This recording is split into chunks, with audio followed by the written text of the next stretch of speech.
Praise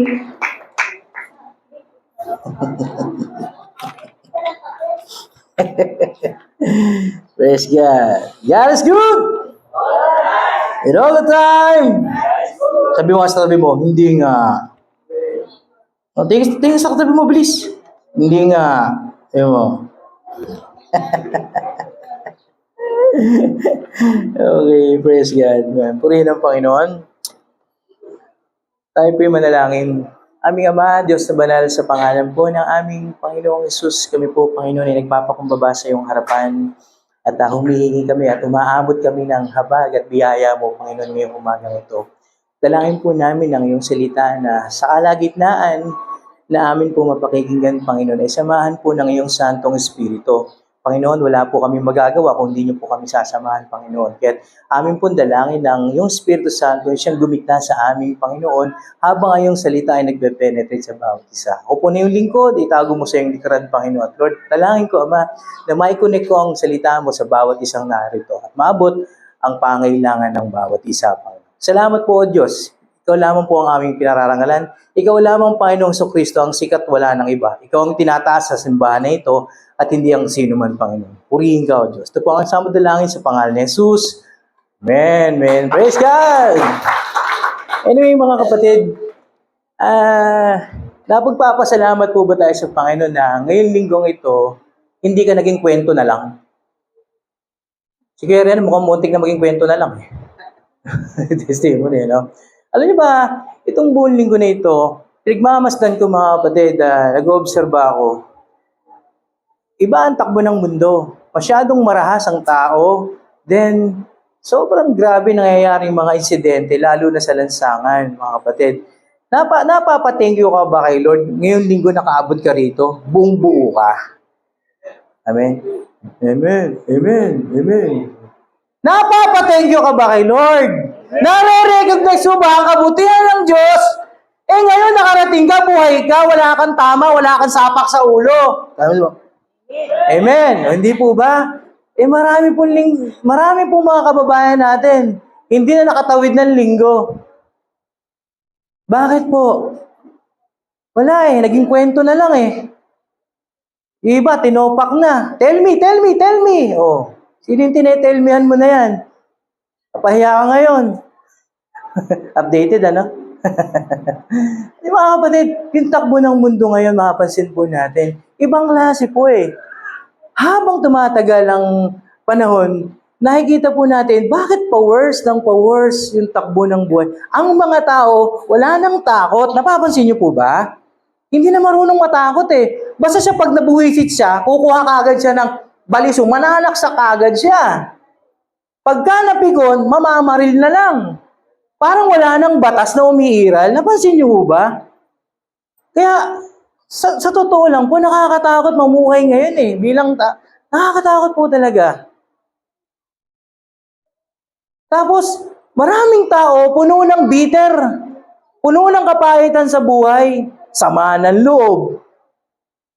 Galit. Hindi pagpapatawad. Napapansin niyo ba yan sa paligid natin? Ngayon mga kapatid, mapalad tayo. Dinala tayo ng Diyos dito. Huwag mong sasayangin, please. Amen po. Pakinggan po natin yung salita ng Diyos. Ibibigay po sa atin lahat pare-pareho. At ako din po, re-receive ko rin po ito talaga. Kasi ito mensahe ng Lord. To pure message ng Lord to sa akin. Habang nagmumotor kami ni Ate Ina kahapon, talagang i-reveal po talaga ng Lord sa akin ito hanggang sa pag-uwi po namin. Mga kapatid, lahat po tayo may mga dinadaan ng pagsubok. Tama po ba? Lahat po tayo dumadaan sa mga hamon, challenges ng buhay. Tama po ba? At marami din po sa atin humaharap po sa consequence ng mga mali niyang nagawa. Tama, mali? Tama naman po, di ba? So, sa panahon o sa oras po na ito, ang nais po ng Panginoon, magkaroon po tayo ng pagbalanse sa buhay. Makaayos po tayo, yung ating mga pag-iisip, mga kukote natin, maitama po natin hanggat maaari. Bakit po? Isang linggo ka kung ano-ano pinag-aagawa mo. Isang linggo ka na social media. Isang linggo, 24 hours. Times 6, times 7, 168. More on social media, less. Wala pa nga eh. Less in Bible. sa salita ng Diyos. Amen po? Aminado po ba tayo doon? So, ano po nangyayari sa mundo? Bakit po? Ano nangyayari? Ano naging resulta? Ito po. Kapag po ang isang tao walang kaalam-alam sa salita ng Diyos, nakikita po natin ang resulta. Ang gulo ng mundo eh. Oh. Contaminated ang mundo ng kasalanan. At ang masaklap dito, mali ang pagkakaintindi ng tao sa kasalanan. Talakayin po natin yan, mga kapatid. Ito po ang ating teksto ngayon. John chapter 8, verse 32. Basahin po natin. Hindi po ako nakagawa ng PowerPoint. Gawa ng kahapon. Kami humaharap din sa challenges dun sa amin sa bayan ng Hagunoy. Gumigit na ako eh. Muntik na akong tamaan ng kutsilyo kahapon eh. Okay.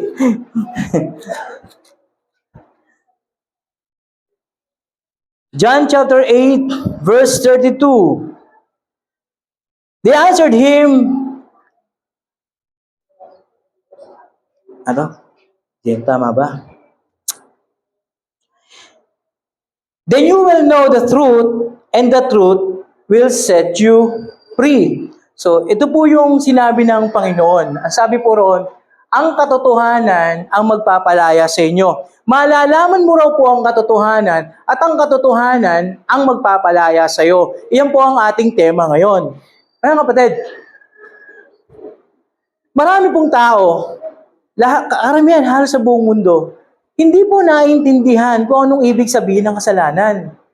Dito po binasa po natin sa John chapter 8, pagbabasahin niyo po yung mula verse 1 hanggang verse 59, huling teksto, dyan po makikita natin na ang Hudyo o yung mga Jew, mga Pharisee, mga alam sa kautusan, nakipagdebate sa Diyos. Hanggang sa dumating sa point, pumulot sila ng bato at babalibagin na nila ang Panginoon.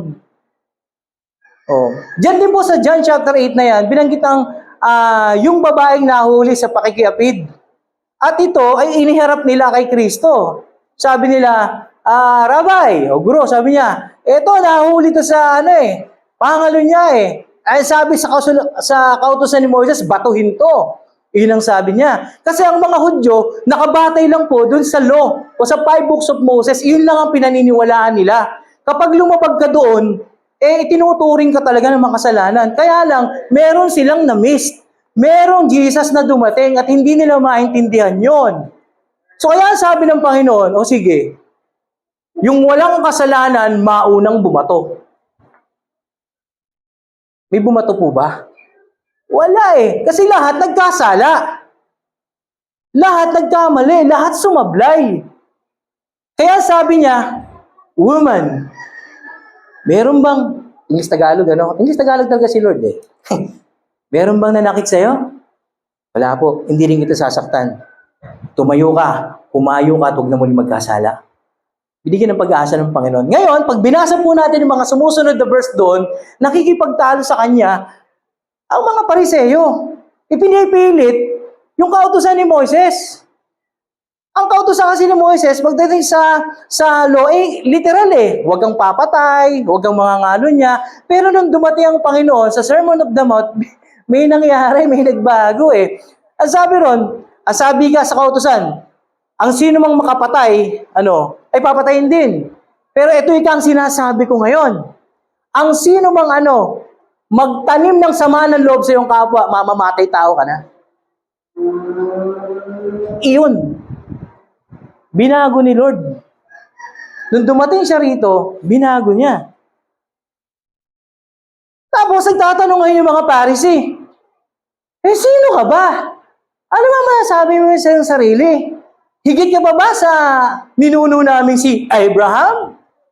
Sumagot si Lord. Naku, talaga naman. Napikon talaga. Bago pa ika si Abraham, ako na. Naku po, ayun na. Doon na dumampot ng mato. Bakit ano ibig sabihin ni Lord sa part na yun? Kasi nung sabihin na ako na, ako'y si ako nga, inangkin ni Lord yun sa Exodus chapter 3, verse 14, na ang sabi kay mo, tinanong si Moises, ano po sasabihin ko nagsugo sa akin? Ang sabi ni Yahweh, doon sa nagliliyab na apoy, sabi doon, sabihin mo, ako'y siya ako nga. inangkin ni Lord yung Exodus 3:14. Pinakilala yung sarili kasi yung Yahweh ng Old Testament, Jesus Christ ng New Testament. Tama po ba? May natututunan po ba tayo? Huwag po tayong malito. No? Yung Yahweh po ng Old, siya po ang Jesus ng New. Kaya nga sabi ng Bible, di po ba? Ako ang nakaraan, ngayon at sa darating. I'm the Alpha at Omega. Ayan, sinabi ng Diyos, ako'y si ako nga. Diyan nagalit yung mga Pariseo, yung mga nakakaalam sa kautusan. Diyan po nagalit. Dadampot sila ng bato kasi tingin nila, bakit? Ikaw Diyos ka? Diyos ka? Oh, yun. Kaya ang sabi ng Panginoon sa John chapter 16, ang sabi ron, verse 29 na tayo, ang sabi niya, mali sila tungkol sa kasalanan. Mali sila tungkol sa kasalanan. Sapagkat hindi nila ako inibig. Inibig pa nila ang dilim. Hindi sila nanampalataya sa akin.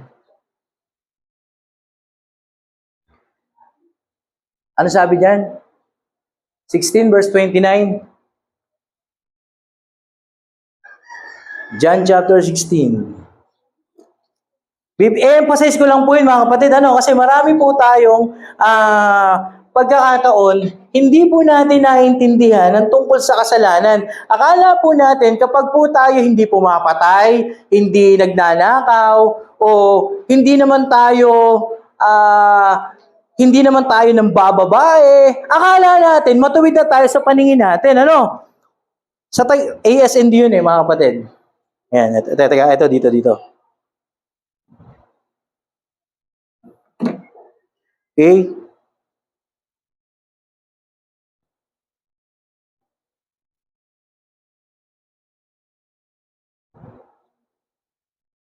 Yan, 69. Yan, 69. John chapter 16 verse 9.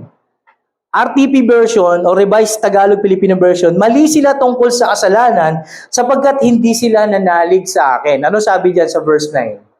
Patutunayan niya tungkol sa kanilang kasalanan sapagkat hindi sila naniwala sa akin. ASND yan. Dito nga sa RTPB, mali sila tungkol sa kasalanan. Mga kapatid, marami po sa atin, tayo mga Pilipino, akala natin kapag hindi tayo nakagagawa ng literal na kasalanan, hindi tayo nagkasala sa Diyos.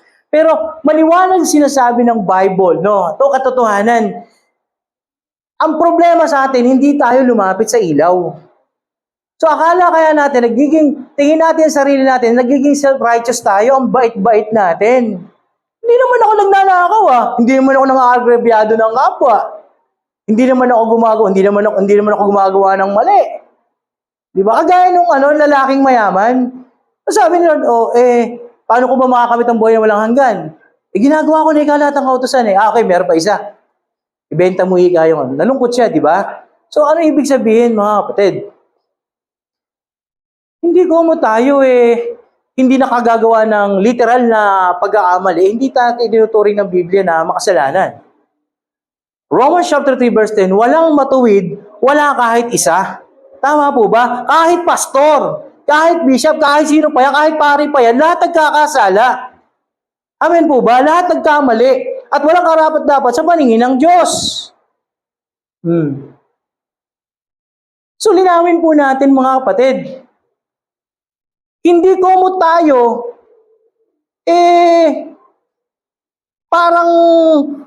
para sa tingin mo wala kang nagagawang mali, hindi po pwede.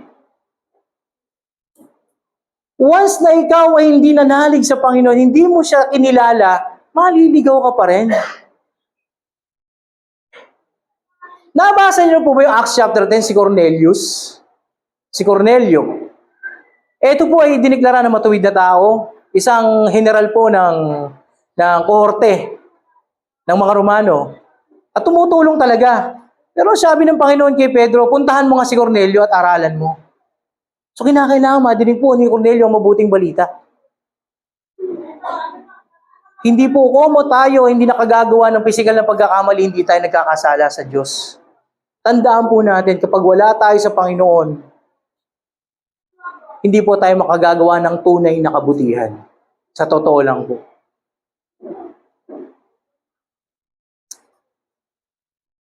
Ngayon, sabi po doon sa teksto natin, John chapter 8, verse 32, makikilala nyo ang katotohanan at ang katotohanan na magpapalaya sa inyo. Mga kapatid, sino po ba yung katotohanan?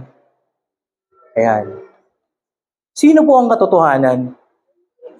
Si Jesus ang katotohanan. Pero hindi mo napapansin, marami nagsasabi na sila ang katotohanan. Lalo na sa panahon natin ngayon. Marami nag-aangkin na, hindi, kami ka ang totoo. Ano yun? Oh. Can you prove? Higit ka pa ba kay Lord? Kung ikaw isasama sa amin, maiintindihan mo ang talagang totoo. Magsiyasat kang mabuti. Umanib ka sa amin para maramdaman, makita mo kung sino talaga ang totoo. Kapatid, wala akong nabasa sa Bible na umanib ka eh. No. The truth. Sino ang katotohanan? Ating Panginoong Jesus. Wala naman pong ibang katotohanan eh. Ngayon, ito mga kapatid. Sa Bible po, merong 7 great I am na binanggit ng Panginoon. I am. Ako. Basahin po natin mga kapatid. Ready naman si kapatid na May. Sino ba Sino ba nagagawa nito? Ayaw, good. Sige. Tingnan niyo po yung 7 na great I am ng Panginoon. I am. Ayan. Kasi po, kailangan pong maintindihan natin. Kasi dalawang bagay eh. Makikilala nyo ang katotohanan at ang katotohanan na magpapalaya sa inyo. Ang tanong po ba, kilala na po ba natin yung katotohanan? Sabi nyo kanina, si Jesus. Gaano nyo po kilala si Jesus? Ayan. Amen po ba? Ako po nakilala ko Panginoon, pero hanggang ngayon po, kinikilala ko pa rin ang Panginoon. Diba? Marami po sa atin nadinig ang pangalang Jesus. Pero, aminin po natin, hindi mo talaga kilala si Jesus. Tama po ba? Amen po ba? O, ganyan din po sa labas. Sa mga taga-sanlibutan. Nadidinig nila ang kultura, relihiyon, si Jesus. Pero, did you know Jesus Christ? Naintindihan mo ba talaga siya? Nakilala mo ba talaga siya? Karamihan po mga nasasangkot sa krimen, kilala si Jesus. Alam yung pangalang Jesus. Tanungin niyo po sa bilangguan, yung mga kriminal, kilala ba si Jesus? Nadidinig ko siya. Nag-ano po kami dyan sa Kamalig eh. Natanong ka doon, kilala niyo ba si Jesus? Opo, kilala po! Pero nandun sila sa loob. Marami sa ating malaya, kilala si Jesus, pero nakabilanggo. Amen. Tama po ba? Sabi po ng Biblia, magpapakilala ang Panginoon. Sino ba yung katotohanan na yon? Buksan po natin sa John chapter 6, verse 35. Ayan. John chapter 6, verse 35. Ano po ang sabi doon? Ito ang unang pagpapakilala ng Panginoon. Sino siya? Sa 7 I am. Ayan. Sinabi ni Jesus, ako ang tinapay, ang buhay, ang lumapit sa akin ay hindi na magugutom kailanman, at ang sumasampalataya sa akin ay hindi na mauuhaw. Sabi doon, I am the bread of life sa English. Subukan mo sa English, kapatid. I am the bread of life. So, inangkin niya yun. I am the bread of life. Ang sino mang kumakain ng tinapay ay hindi na muling magugutom. At sino mang iinom sa ibinigay kong tubig ay hindi na mauuhaw. Bakit mga kapatid? Maraming nakaka-experience pa rin ngayon ng pagkauhaw at pagkagutom.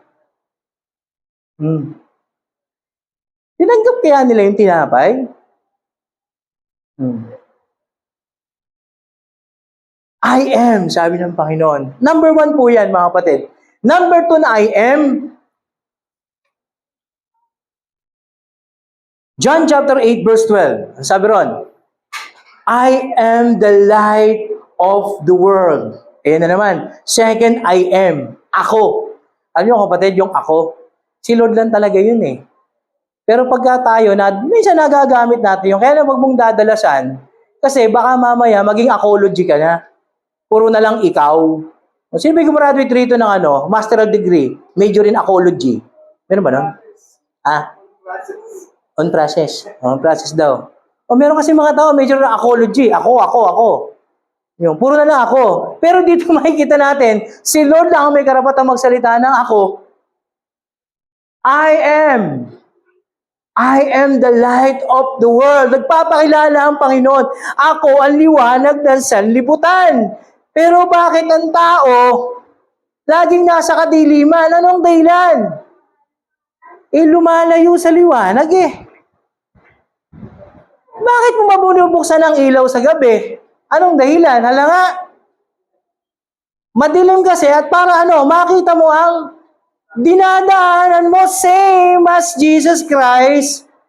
Si Lord liwanag Bakit ayaw mo siyang kilalanin?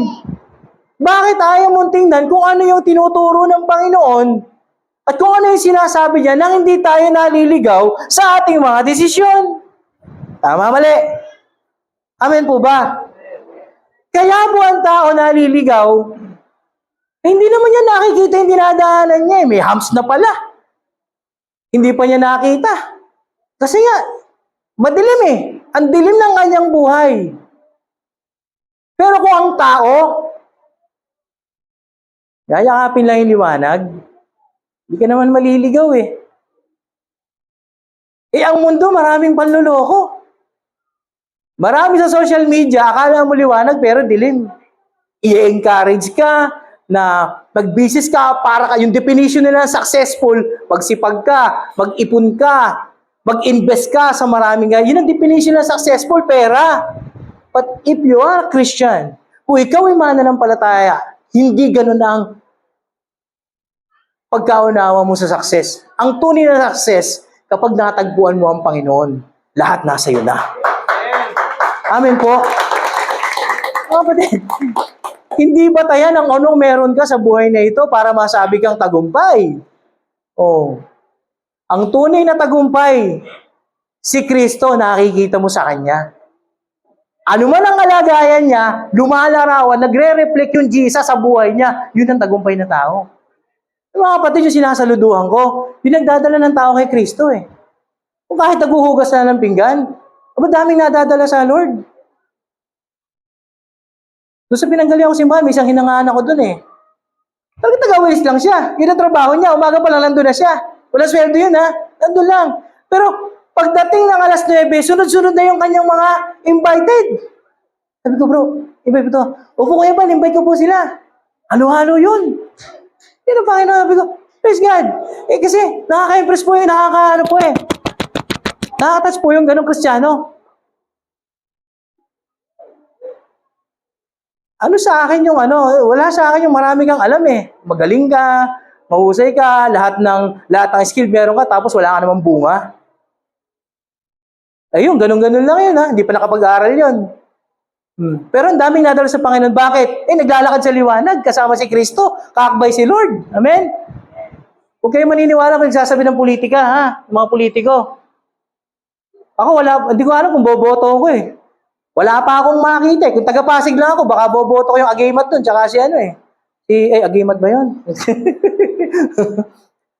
si Vico Soto lang boboto ko, taga-Pasig ako. Pero dito, hindi ko makakitaan talaga Tapos yung hindi ko boboto talaga, alam niyo kung yung may plataforma na para sa pagbabago. Nik-nik mo. Pagbabago? Hala nga, may nagbago na ba? Mababago lang ang tao kapag nakilala niya si Kristo at natagpuan ng liwanag. Amen! Mababago. May kinamayan ako. Ako nga po pala siya, Ganun, blank. Para po sa pagbabago. Alam mo sinagot ko? Para sa ganun pa rin. Ganyan yung mukha Para sa ganun pa rin. Kapatid, ang tunay na magbabago, si Kristo magbabago sa buhay natin. Yung mga politiko na yan, maniwala kayo sa akin, noodles lang katapat mo dyan, pansit canton kapag tagulan. Amen? Dahil pa ng TLCFCCI Church yan. May bigas, kumpleto. May ulam pa, luto na. Di ba? Glory to God. At yung politiko niyan, kilala ka lang yan ngayon. Pero sabihin sa'yo, iasa mo yung pagbabago mo sa buhay nila. Ay, Diyos ko po, maniwala kapatid, hindi mangyayari yon. Change is from within. Not from with us, with them. Hindi sa kanila magpumula ang pagbabago ng buhay mo. Pag nagdesisyon ka, tutulungan ka na Diyos sa mabago ang buhay mo. Because Jesus Christ is the light of this world. Amen? Oh, glory to God. Oh. Sabi mo nga, si Kristo lang ang sikat. Amen. Oh. Pangatlo, sino ba si Lord? Sino ba yung katotohanan na yan? Pangatlo, I am the door. Yan. Sa John chapter 10, verse 11 and 14, English, kapatid. Medyo mababaw na may English niyan eh. Verse 10. Yan. The thief comes only to steal. John 10:11. Tama kasi to steal, to kill, and destroy. I have come that they may have life and have it the full. Verse 11. I am the good shepherd. Yan ba yun? The door eh. Sorry. Tama. Shepherd pala yung number 3. Pasensya na kayo. Di kasi ako nagsalamin eh. Shepherd pala ang number 4. Yung bro? John chapter 10 verse 7. Ayan. I am the door. Verse 7. Therefore, Jesus said, again, very truly, katotohanan sinasabi ko sa inyo, I am the gate for the sheep. Si Lord Jesus ang pinakapintuan para pumunta tayo ng langit. Amen po ba? Hindi po TLCFCCI. Hindi rin po sino mang relihiyon. Si Kristo po. Kaya dito sa TLCFCCI, pinapahayag natin yung pinto. Amen po. Para tayo makapunta ron sa langit, dadaan muna tayo sa pintuan at eto nga ang Panginoon. Shepherd, ginamit niya yung shepherd. Bakit? Kasi ang kausap dyan, mga pastol. Tupa. Itinuri niya tayo sa tupa. Siya yung pinakapintuan natin. Huwag po kayong maniniwala. Magbabasa po tayo ng Bible, para hindi po tayo naliligaw. Basahin po natin. At kapag nagbabasa kahit may tanong kayo, i-PM nyo lang si Kuya Bal. Siya po ang mabuting pastol, siya ang pinakapinto na dapat nating daanan, hindi po ang relihiyon. Amen po ba? Hindi ko naman minamasama ang relihiyon dahil ang itinuturo naman ng relihiyon ay mabuti din naman. Pero pag-uusapan po kung pupunta tayo sa langit, hindi po relihiyon ang kailangan para mapunta tayo roon. Ang kailangan mo po si Kristo, si Jesus. Bakit? Sino ba namatay? Religion ba? Tanong ko lang, sino ba pinako? Religion ba? Di ba ang pinako ay sino? Si Jesus. Hindi si Jesus ang panununtunan natin, hindi religion. Pangatlong katotohanan po yan, ang sinabi niya, I am the gate. Siya na naman, mga kapatid, inaangkin niya yon. Pang-apat, eto na, yung shepherd.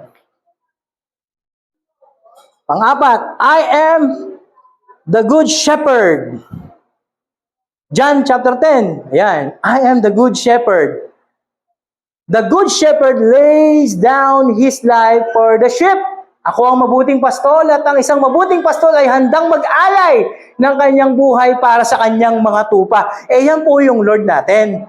Yan po yung Lord na pinakikilala natin dito, na handang magbigay ng buhay para sa tao. Ganyan po kamahal ng tao, ng Diyos ang tao. At iyan, pinatunayan niya doon sa krus ng Kalbaryo. At iyan, pinapatunayan niya sa iyo araw-araw. Tanong mo kung bakit? Buhay ka pa eh. Tama po ba? Itaas nga ng kamay na walang kasalanan 1 linggo. Lahat tayo guilty, di ba? Lahat tayo nagkamali eh. Pero tingnan mo, umiral ba pinairal ba ni Lord yung justice? Ano umiral? Pag-ibig, grasya. Grasya ang umiral eh. Bakit shepherd siya eh? Tingnan nyo, bakit itinulad tayo sa tupa? Ano dahilan? Anong klase bang hayop ang tupa? Di tupa, pastor. Tupa, sheep. Kasi ang karakter ng tupa, malakas ang nila? Pandinig doon sa tunay nag-aalaga sa kanila. Tandaan nyo yan. Sa tunay nag-aalaga sa kanila. Ikalawa, ang tupa kasi, yung kanyang kapal ng wool niya, tumatakip na dito sa mukha. Iyan, wala siyang pakialam, pas nagugutom siya, kakain lang ng kakain yan. Kahit bangin na yung nasa harap niya, wala siyang, I don't care. Ganon siya. At kahit may leon o asong lobo, dyan sa harapan niya, wala siya, kasi basta kakain siya, tupa nga eh.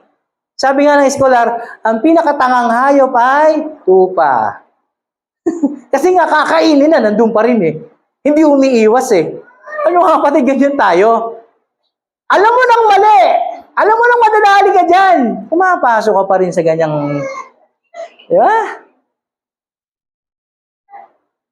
Grasya po ng Lord eh. Ako, prayer namin kami, nagbumotor kami eh. Talagang sablay. Hindi ko pa na-iparehistro yung motor ko eh. Kailangan po may deliver ko na yung 45 days na yon at wala na akong oras eh. Dahil gagalit na yung ano eh. Lord, ginamit ko yung prayer ni Budong eh. Magkakasala pa po kami bukas, patawaran nyo kami. Ano Budong?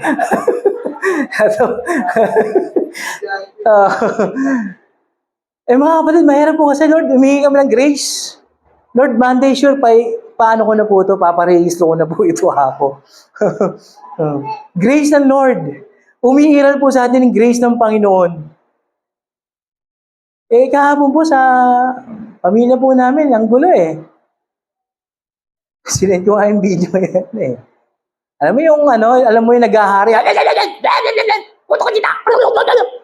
Ako naman, nakaganon lang. Nung humihingal na, inom ka muna tubig. Inom ka muna tubig. Ate, inom ka muna tubig. Umupa rin. Hindi ako sasalita, umupa rin. Pinagluto ko na lahat. Ayun. At the end of the day, bati pa rin. Pamilya eh. Glory to God. Sabi ko, kailangan natin natural na nagkukulang, nagkakamali tayo, pero syempre, kinakailangan pa rin magpatawaran tayo. Amen? Kahit nagkamali ang bawat isa, kailangan pa rin magpatawad. Amen? Ganoon ang Lord. Kahit nagkukulang ka, kahit nagkakamali ka, tingnan mo, hindi ka nagiging kwento lang. Amen? Hindi ka naging kwento ngayon. Sino nakakasiguro paglabas mo, pagsakay mo ng motor, pagsakay mo ng sasakyan hindi ka na magiging kwento bukas? Alam nga? Wala naman nakasisiguro sa atin. So, benepisyo na nasa Panginoon tayo, mga kapatid. I am the good shepherd, sabi ng Lord. Number 5. Ito pa. I am the resurrection. John chapter 11, verse 25. Sabi niya, I am the resurrection. Verse 25. Yan. Jesus said to her, I am the resurrection and the life. The one who believes in me will live though they die. Sinabi niya kay Marta at kay Maria nung si Lazarus ay namatay. Marta, Maria, ako ang buhay at ang pagkabuhay. Kahit mamatay ka, mabubuhay ka pa rin. Sino mang nananalig sa akin, kahit mamatay, mabubuhay. Amen?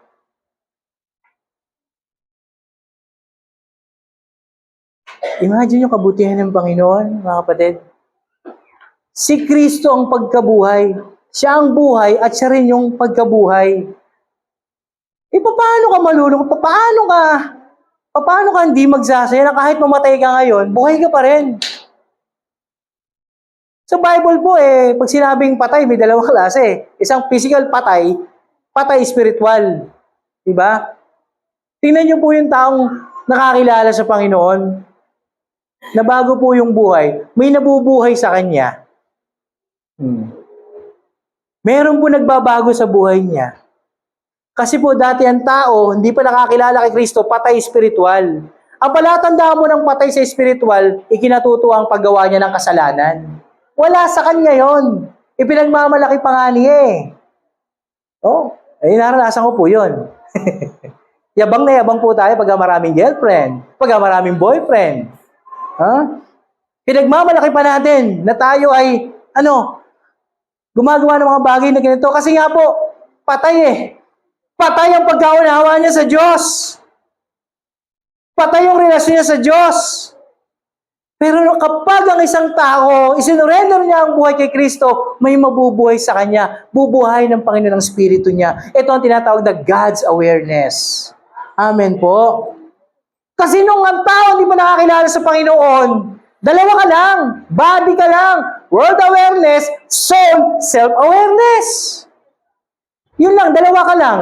Kaya kung ano lang nagagawa mo sa buhay, walang Holy Spirit na gumagabay sa'yo, wala kang koneksyon kay Lord, sarili mo ang ginagawa mo, at akala mo, puro tama ang ginagawa mo. Nagsisikap naman ako para sa pamilya ko, nagtatrabaho ko, todo, wala ka ng panahon kay Lord. Pag namatay ka ba, saan ka pupunta? Hala nga. Tapos pagka nasa banig ka ng kalagayan, hinahanap mo na si Lord. Pag-pray mo naman ako, Kuya, Pastor, pag-pray mo naman po ako. Nakading naman kayong ganyan. Pag-pray mo naman. Buhay mo, nagsigarilyo ka na nagsigarilyo, nagiinom ka ng alak, tapos nung nakaratay ka sa higaan, pag-pray kita, nagumaling ka, na ang buhay mo Lord, pagalingin niyo po ako. Parang hirap ata nun. Di ba? Sinira mo yung buhay mo Maraming pagkakataon ng Diyos, inaabot tayo, pero anong ginagawa po natin? Tinatanggihan natin ang Lord Kapag dumating na tayo sa puntong eto na wala ka na magawa, hahanapin mo na ang Diyos, yun ang masaklap. Kaya sa oras ito mga kapatid, nadidinig mo na si Kristo, nadidinig mo na, inaanyayahan ka ng Panginoon. Bigay mo yung buhay mo sa Kanya para may magbago talaga. Hindi mo kayang baguhin ang buhay mo na ikaw lang. Maniwala ka sa akin, hindi naman ikaw gumawa sa sarili mo May gumawa sa iyo. At lahat nakakaintindi yung gumawa sa iyo. Amen po. Kaya nga cellphone, may manual yan. Hindi mo pwedeng kalikutin basta-basta yan, lalo na yung iPhone. Napakaraming manual. Ganon din po ang buhay natin. Tumingin ka dun sa creator mo. Hanggat may lakas ka pa, hanggat may pagkakataon ka, tumalima ka sa Kanya. Kasi hindi mo alam kung kailan ka aalis sa buhay na ito. Tama po ba? Hanggat may pagkakataon po tayo, hanggat tuminga tayo, kilalanin mo ang Panginoon. Maglingkod ka sa Kanya. Ang sabi ng Panginoon, I am the resurrection. Kaya siya nabuhay para bigyan ka ng buhay, panibagong buhay na kasiyasiya. Amen? Pangalim! Glory to God! Palpakan natin ang Panginoon. Ito na. I am the way, the truth, and the life. John chapter 14, verse 6. I am na naman. Pang-anim na sa 7. Inangkin na naman niya. Kasi ang tanong po natin, sino ba yung katotohanan na yan? Ayan, yung 6. I am. Ang sabi niya, I am the way, the truth, and the life. Kaya sa John chapter 8, verse 32, malalaman niyo ang katotohanan at ang katotohanan ng papalaya sa inyo. Yung katotohanan na yon, eto na nga yung sagot nyo kanina, si Jesus. Siya na yon, inangkin niya na. Ako ang katotohanan at ang buhay. Walang makaparoroon sa Ama nang hindi sa pamamagitan ni Kristo. Yan po yung matagal na nating nadidinig mga kapatid. Nagagamit ba natin? Only Jesus. Tanging ang Panginoong Kristo lamang ang daan. Wala nang ibang daan, wala nang ang dating daan, wala nang ganon. Tanging ang Panginoong Kristo lamang. Ang way papunta ron. Hindi ka po pwedeng rumekta sa Ama, magkakamali ka dyan. Tinuturo na ibang relihiyon.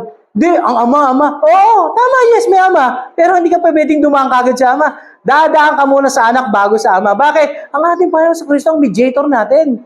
Siya ang tagapamagitan sa Ama at sa tao. Kaya ang linaw-linaw, malabo ba yan? I am the way, the truth, and the life. No one comes to the Father except through me. Hindi religion. Amen po.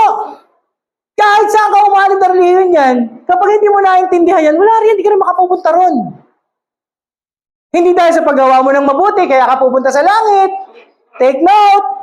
O yan ang prinsipyo ng mundo. Pag mabait ka, langit ka. Ako, maniwala ako, kapatid. Hindi totoo yun. Wala kang mababasa na ganoon. Nais ng Diyos na maging mabuti tayo. Goal niya yan. Ephesians chapter 2, verse 10. Dahil mula pa nilikhay ng mundo, diyan tayo tinalaga sa paggawa ng mabuti. Pero ang paggawa mo ng mabuti, hindi para maligtas ka, mga kapatid. Kaya ka gagawa ng mabuti. John chapter 14, verse 15. Ang sabi nun, baba mo konti.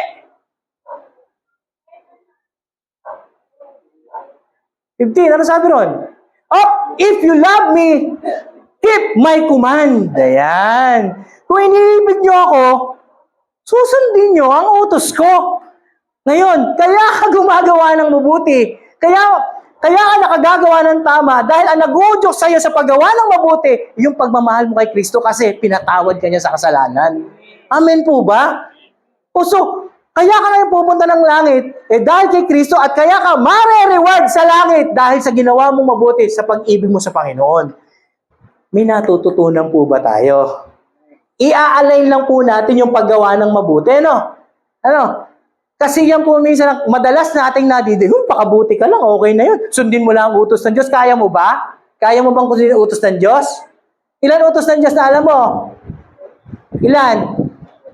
Yung palasak na alam natin, ilan? 10. Nasunod mo yung 9. Kala nga. Langit ka na ba?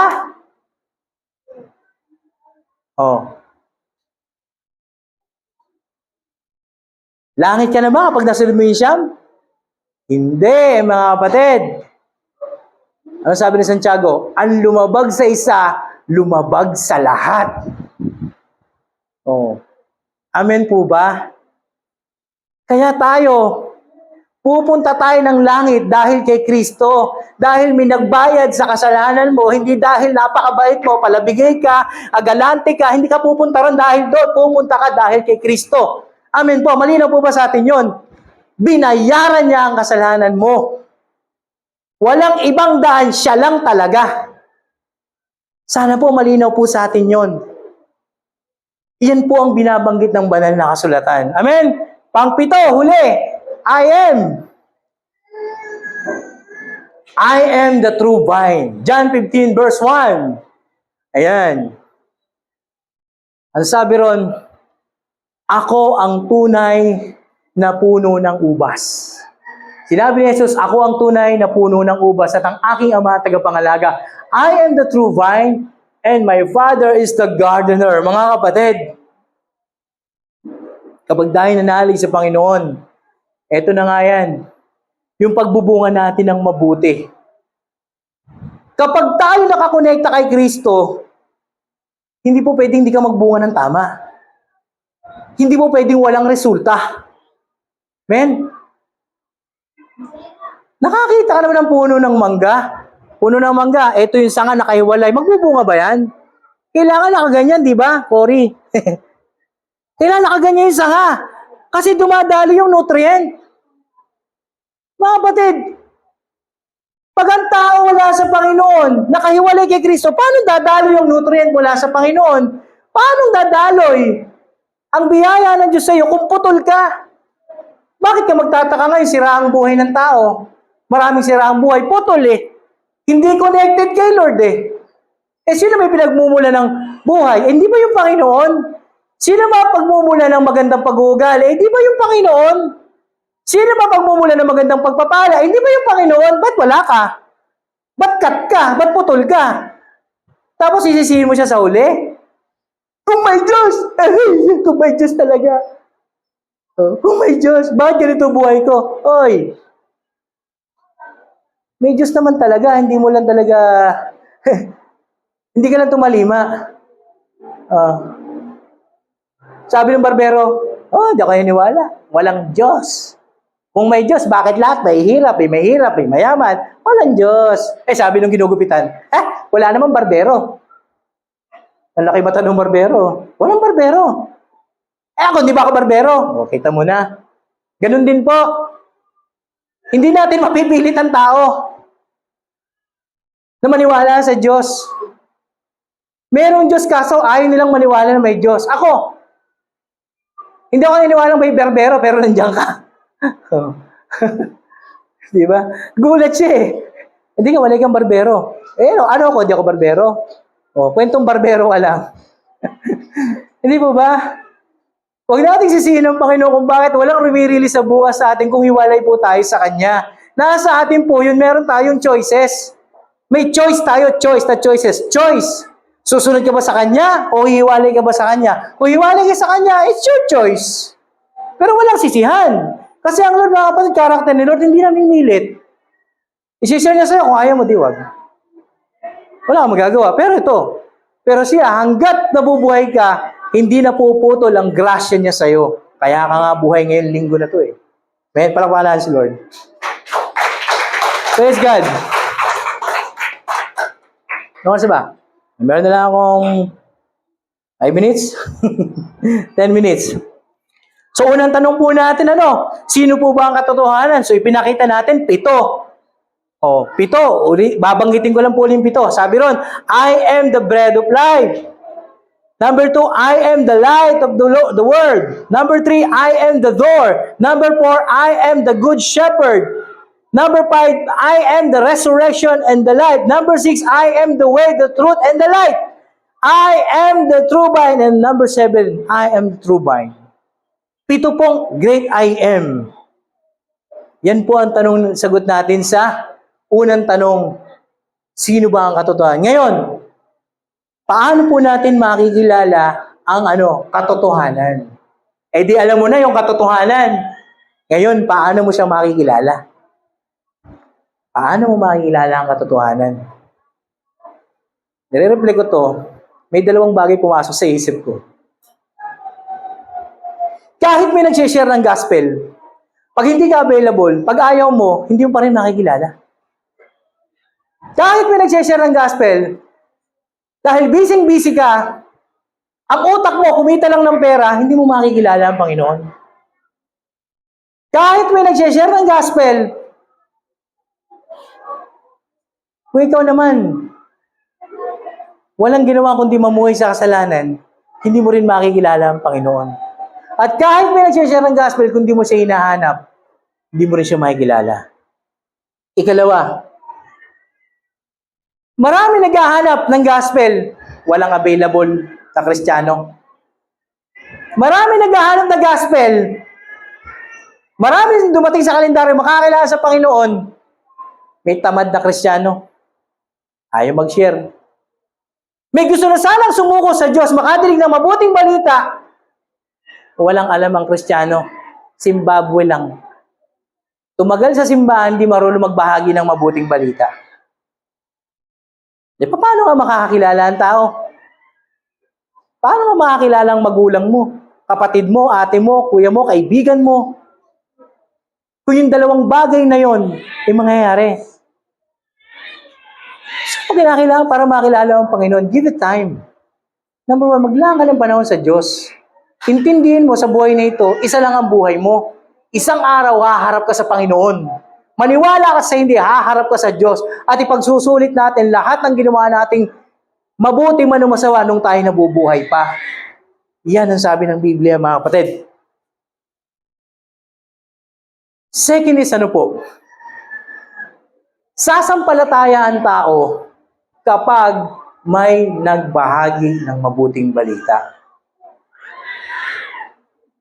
Romans chapter 10 verse 17. Kaya ka lang makikinig dahil meron ka napakinggan. Pero kung hindi tayo mag-share o kung hindi ka makikinig, wala rin. Please.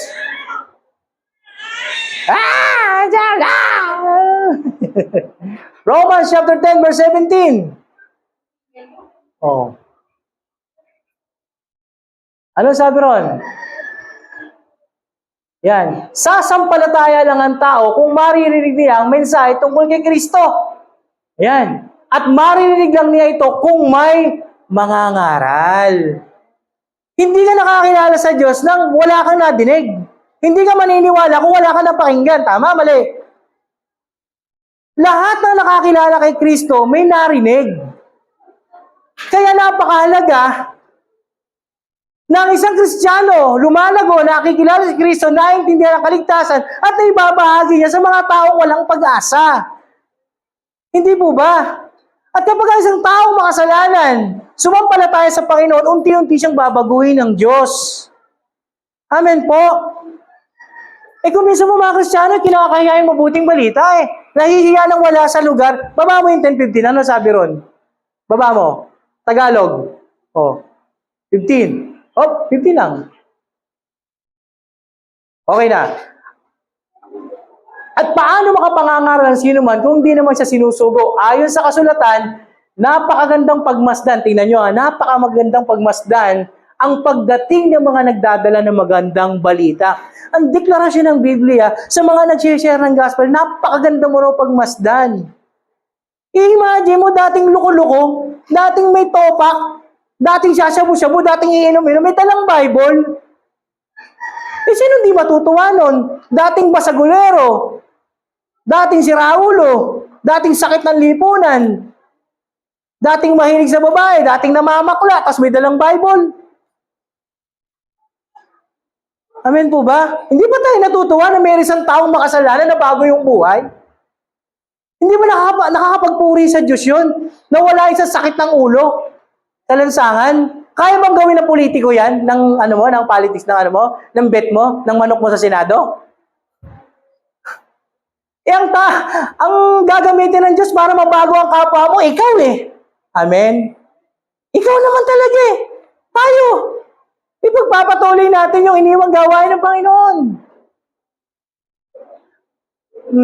Kay Inam daw, sa ibang version, kay Inam pagmasdan. Ang pagdating nagdadala ng magandang balita. Magandang balita. Bakit magandang balita? Wow, amen. Bakit po? Dahil po tayo, binayaran ni Kristo ang kasalanan mo. Bayad ka na, wala ka ng utang.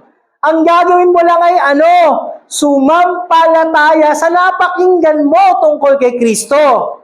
Amen po ba? Believe in Lord Jesus Christ. Kung mapakikinggan mo ng totoo at i-receive mo yung magandang balita na si Kristo ay namatay para sa ating mga kasalanan at sa ikatlong araw ay nabuhay, kung mananalig ka ron, may something na mababago. Number 1, maliligtas ka. Any moment, umalis ka sa buhay na ito, maging kwento ka na lang mamaya, langit ka. Romans chapter 10, verse 9 to 10, ang sabi ron, kung ipahayag ng iyong mga labi na si Jesus ay Panginoon at muling nabuhay, maliligtas ka.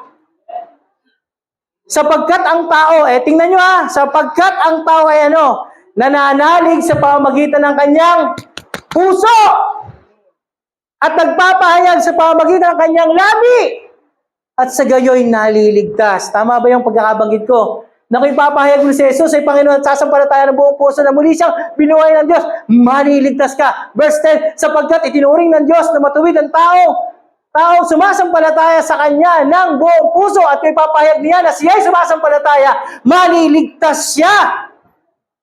Mga kapatid, may impyerno Pinapaalala ko lang, mas maraming binanggit ang Panginoon tungkol sa impyerno kaysa sa langit. Any moment, pwedeng lumusong ang tao sa impyerno. Kaya etong araw na ito, kung di mo pa tinatanggap si Kristo, tanggapin mo na. Kasi hindi natin alam kung mamaya kwento na lang tayo. I-secure mo yung sarili mo, huwag puro pera isipin mo. Dahil sa panahon natin ngayon, hindi na pera labanan Safetyness mo na Dahil di mo alam kung ano mangyayari sa'yo Hindi mo alam na may iipit na pala sa yung boss. Hindi mo alam na mamaya pala kukunin ka na. Sumafety ka na. Ang matalinong tao naghahanda sa pangwalang hanggan, hindi para ngayon lang.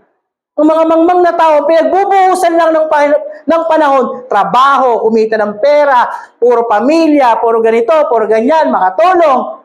Mga kapatid, mag-invest ka sa langit. I-ready mo sarili mo dahil hindi natin alam, any moment, aalis tayo rito. You need to accept the love and grace of Jesus Christ that He offered to us. Tama ba yung English ko? Accept natin yung binigyan ng pag-ibig ng Panginoon. Amen po. Ganun po kalaki ang pag-ibig ni Kristo sa atin. So, kung yun itatanggapin mo, makalalaya ka mula sa tanikala ng ano? Tanikala ng kasalanan. Bakit wala kang pamigil? Bakit hindi mo kayang pigilan ng nagagawa mong mali? Rotation lang, ikot-ikot. Wala kang katuwang. Di ka makalaban sa kasalanan. Bakit? Ano sabi ng Biblia?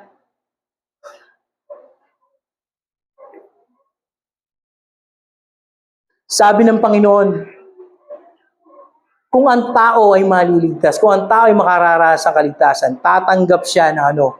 Holy Spirit. John chapter 15 verse 26. Yan. Hindi na po tayo. Okay?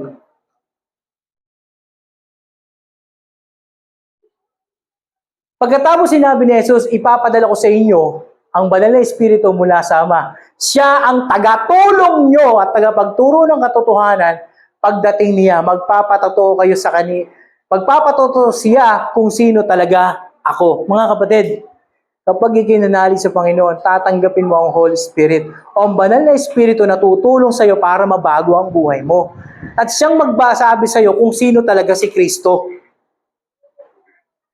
Amen po ba? Kaya isang tao, nagkakaroon ng testimony rito na dati ganito ang buhay niya. Ngayon, mapapansin nyo, hindi na siya ganun. Bakit? May tumutulong sa kanya daily para mapagtugumpayan niya ang mga hamon ng kasalanan. Kasi ang kasalanan, hindi naman mawawala dito yung sanhi. Nandyan yan. Pero kayang kontrolin, kaya mong labanan kapag kasama mo ang banal na Espiritu na ipinagkaloob sa iyo ng Panginoon nung sumampalataya ka sa Kanya. Amen po. Naintindihan po ba natin mga kapatid? Kaya magtaka, bakit sila hindi makalaban sa kasalanan? Bakit sila ganito nangyayari buhay? Bakit maraming tao ganito? Walang Holy Spirit. Hindi tinanggap ang Panginoon na siya sanang tutulong sa atin para mabuhay tayo sa kalooban ni Kristo. Magkakamali ka, pero ang kaibahan lang, hindi ka na mamumuhay sa kasalanan. Kakamali ka pa rin, pero hindi ka na mamumuhay doon. Bakit? 1 John 1:9, kung ipapahayag ng iyong mga labi na si Jesus, ang iyong mga kasalanan, patatawarin ka ng Diyos at lilinisin ka mula rito. Ganong kabuti ang Panginoon. Oh. Kahit nagkasala ka, if you renounce, o pababati mo sa Diyos ang kasalanan mo, patatawarin tayo ng Diyos. Hindi naman siya kagaya nating mga tao. Isang taon na yung kasalanan, binubulay-bulay pa, hino-hold pa rin. Isang taon na yung pagkakamali, matagal na, hindi pa rin mapatawad. Pero ang Diyos hindi ganyan. Ang Diyos, ano man pagkakasala mo, once nagrepent ka, patatawarin ka ng Panginoon. Amen? Ayaw ba natin gawing ang buhay natin tahanan ng Panginoon? Ano ba tingin natin sarili natin? Masyado ba nililiit sarili mo ata? Huwag mong isipin na makasalanan ka bago ko, hindi. Baka hindi ako tanggap, baka masunog ako dyan. Hindi masusunog. Tandaan natin, namatay si Kristo para sa mga makasalanan, hindi para sa mga banal, hindi para sa relihiyoso, right? Luke 19:10, naparito ako upang hanapin at iligtas ang naligaw. So bakit may mga tao, bakit tayo, hindi, ayoko muna umatin yan. Ang biro, baka masunog yun, makasalanan ako. Kailangan nga umatin ka.